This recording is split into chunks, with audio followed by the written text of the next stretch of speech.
Now the virus is going on and spreading. What the G7 countries or G20 countries are discussing, how to standardize the corporate taxes. It is in their interest, they try to do. But what will happen to other poor countries, developing countries? They don't bother. They don't bother. Even today, what is happening in India? What is happening in India?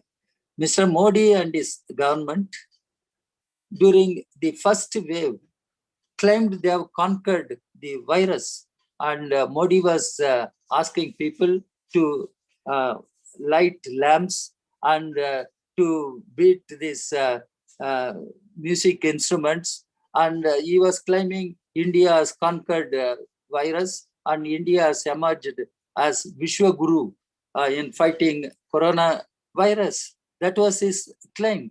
But now they stand helpless. They stand helpless despite the cooperation given by the people. And people do follow the protocol norms.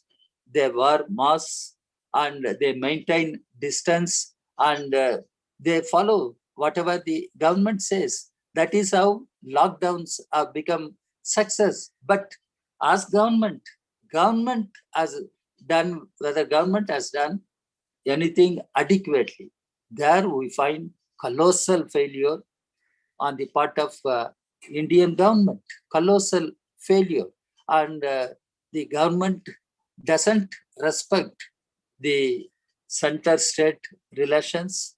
Government doesn't respect the cooperative federalism, and the central government, the union government, I must say, is doing whatever it wants to do. During the first wave, Mr. Modi announced many packages, and finance minister explained those packages. What exactly the packages were meant, and the packages were in favor of the corporate houses. They reduced corporate tax and they opened up all public sector undertakings, strategic, non-strategic public sector undertakings. This is what we could see.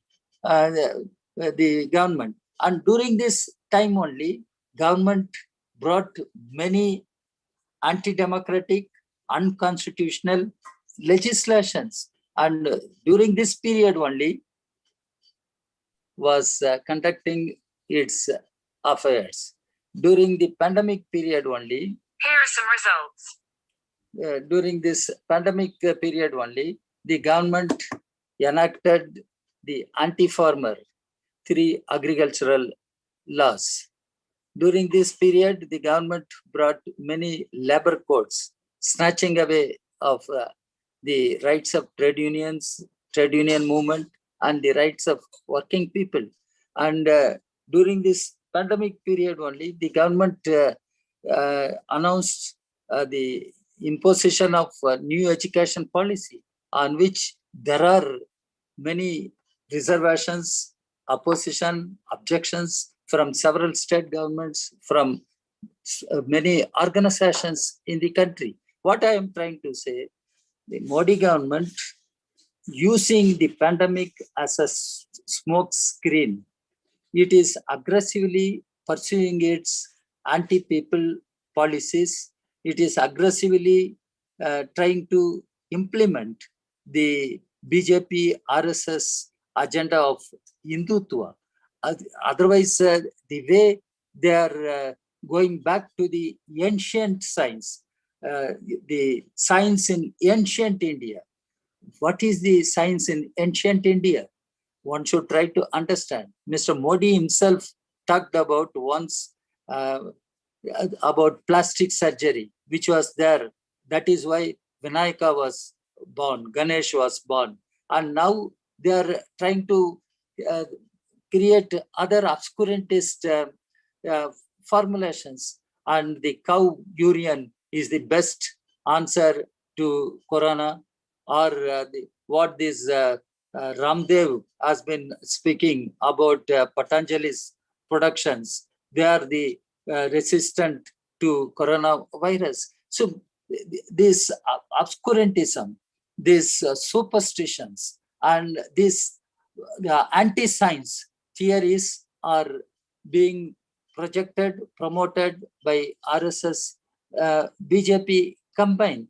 That is one reason why the government has been failing to contain the corona virus. And in fact, I was in hospital for some 10 days. The doctor who was treating me, he told hospitals must be the last place for citizens to come. Hospitals must be the last place. And it means what? It means what? People should have the health care. People should have the health care. That is not guaranteed. That is not now provided. One should understand. One doctor told me, whatever one can speak, people should get at least good, safe drinking water. Many diseases are waterborne diseases, but people should have adequate drinking water, safe drinking water. Are we in a position to say, yes, we are giving adequate, safe drinking water to our citizens? These are certain fundamental questions which are being raised now. What is happening to our public health? What is happening to our public education? So if we understand properly the healthcare, the education, housing, these must be the fundamental rights of the people. Employment must be the fundamental right of the people. Now, what is happening in India? Public sector is collapsing, and GDP is collapsing. The value of Indian rupee is falling down and down, and people have no purchasing power, and prices are on increase. Petrol, diesel, fuel, like we are witnessing. What are the consequences? And what the economy is in shambles. Economy is in sinking. Economy is sinking, but the corporate houses are making profit. How it is possible? The corporate houses, even during pandemic period, the corporate houses are looting the people, and they are becoming rich. And even the hospitals run by corporate houses, they are making profit using the pandemic situation. So we should understand this government is an anti-people government. This government doesn't bother about the welfare of citizens. Now there is compulsion. The government should show that it is trying to do something. Look at the vaccine policy. Now everybody agrees, from United Nations to all organizations, there should be universal vaccination. Universal vaccination means what? It is not 18 plus to 40 or 40 above 60. This is not the issue. The issue is every citizen should have vaccination, but government is not doing that, and government is trying to persuade the corporate companies at their diktat, not at the diktat of the government. Even one classic case, Chengalpat, there is an institution which was built for producing vaccines and other medicines, but it has not become operational. Now the state government is asking, allow us to operate and hand over that to state government. But the center is not doing that. And then center said states can buy their own vaccines. And many states tried to get the vaccines. But the international multinational companies, they are more aggressive, and they said we don't deal with state governments. It is for the national government to bargain and get the vaccines. And what is happening to our center-state relations? What is the responsibility of our union government?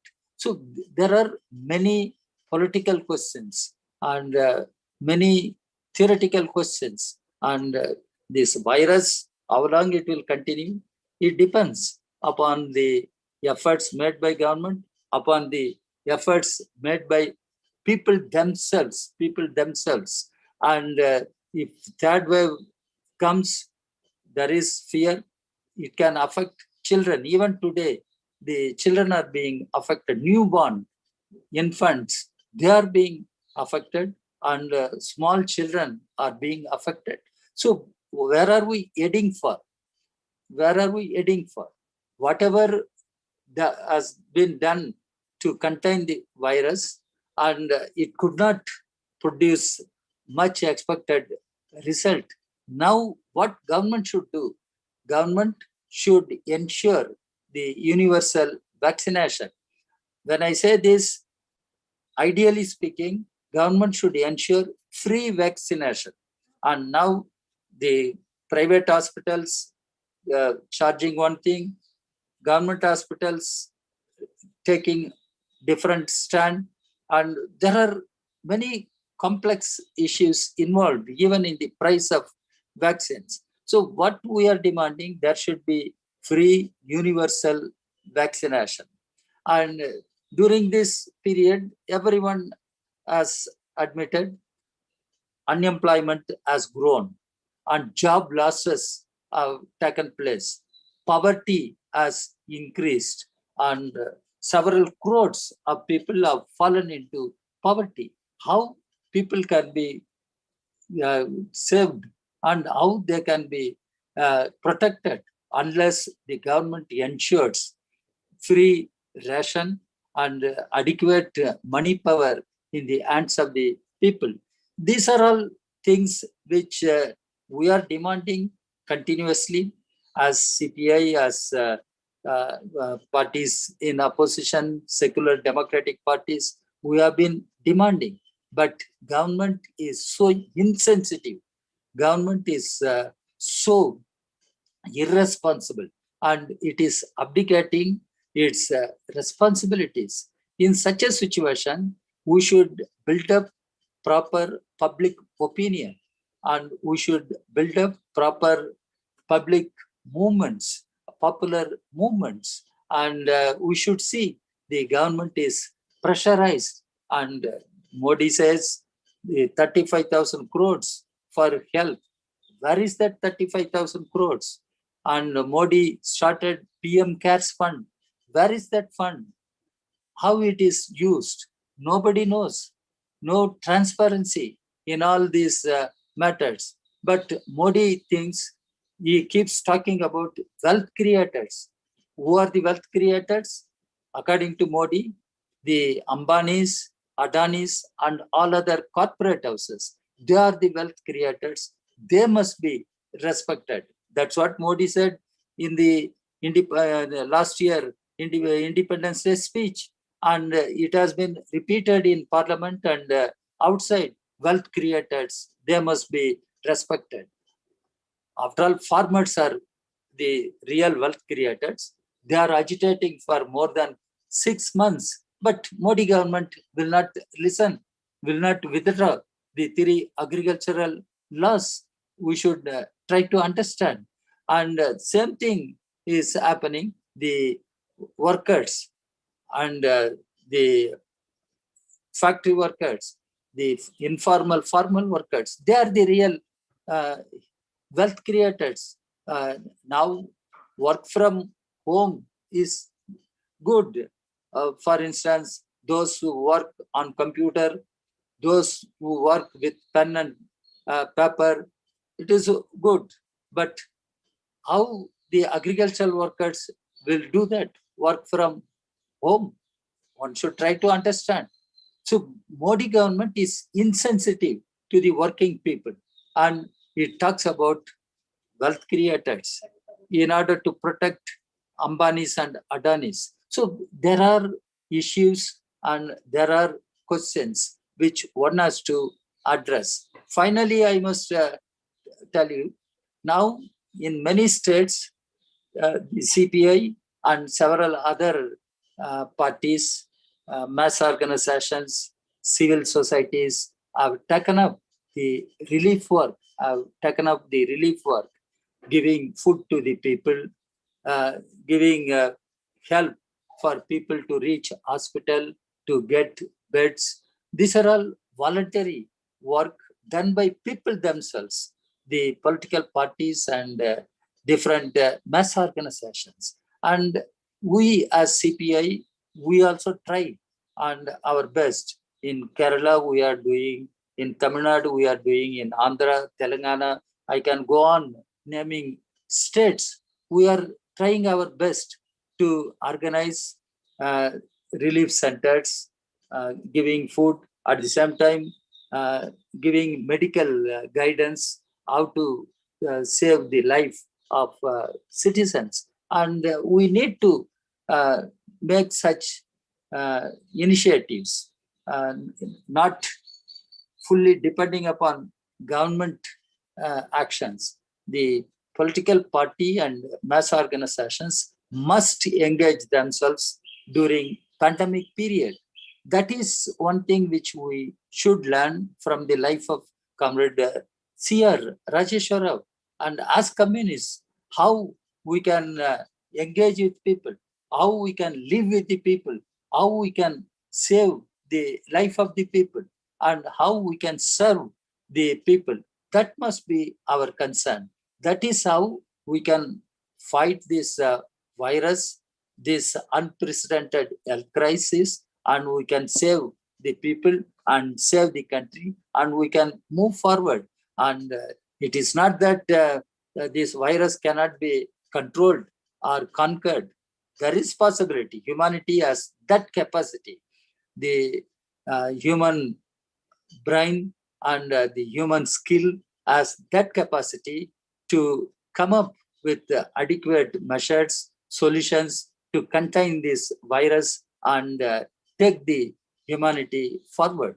We must be objective and we must be optimistic that finally science will conquer, and the efforts of the human efforts, the collective efforts will conquer any virus like this corona. So, friends, comrades, let us work with confidence. Let us work with optimism, and we will overcome the present unprecedented crisis. That confidence we should draw, that courage we should draw from the life of comrades here. Thank you very much.